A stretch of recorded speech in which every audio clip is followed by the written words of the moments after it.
It's been 5 long years since Ohio State last played Iowa in football. They're going to play on Saturday when the Hawkeyes come to Ohio Stadium.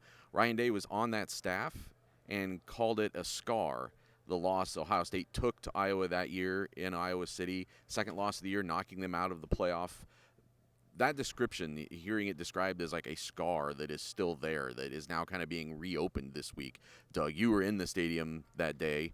What was that like, and does that sound like the right description for a loss of that magnitude? Yeah, Urban Meyer looked shell-shocked after that game. I mean, that's the thing that everybody remembers from that post-game news conference. He just looked like his eyes were glazed over. They couldn't believe it because they'd had this huge win against Penn State the week before, and it was so dominant and it was so sloppy by Ohio State. 4 picks. They couldn't cover the tight end. It was just on both sides of the ball.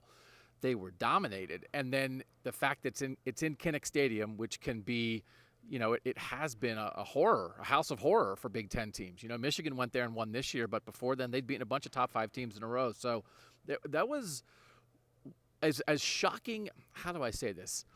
The 2018 loss at Purdue was more shocking, more like, oh, I can't believe it happened. But the Iowa one, I think, sat on you more. It was more of a burden to them, so that it almost is like a deeper scar. That maybe the Purdue one, you take it as a fluke, but it's like, oh, well, But that Iowa thing felt like they had something taken away from them. And people were questioning the program. So that was Ryan Day's first year in Columbus. That makes sense to me that he used the word scar for that. It's lingered for him. There obviously aren't a lot of players on this team that were involved in that game, a few that were probably in the program already.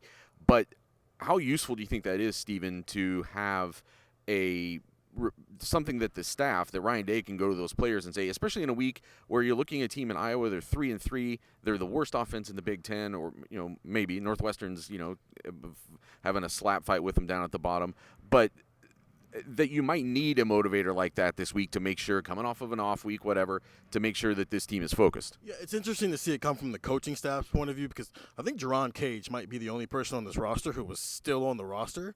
That's it. So it's interesting to see it come from that perspective. But it's just another step on the journey of, I don't want to call it a revenge tour because they're not calling it a revenge tour, but whether it's the proving you're not soft early in the season when you're trying to run the ball 15 times against Notre Dame, or we all know the Michigan game might be waiting at the end of the season. This is just like another thing on that list of things that Ohio State's trying to prove this year. But it's more from the coaching staff standpoint, because like we just talked about, there's only one player who was on that roster, and he doesn't necessarily have a meaningful role this year, just like he didn't necessarily have a meaningful role in 2017. Yeah, I think it is, Ryan Day, we've talked before that he uses motivation, these little pieces, to find ways to put spins on things when normally maybe there wouldn't be motivation. I think a lot of people are going to look at this game on film or on paper and say Ohio State should be able to blow them off the field. I think they were probably saying that in 2017 also, and that's probably a thing that Ryan Day can bring up this week and keep the standard high for a game that is significant to kind of give them a springboard into the second half. More about that on Buckeye Talk this week. Episodes every single day. Find that wherever you can find podcasts, and get the text 614-350-3315 for news analysis from us every day.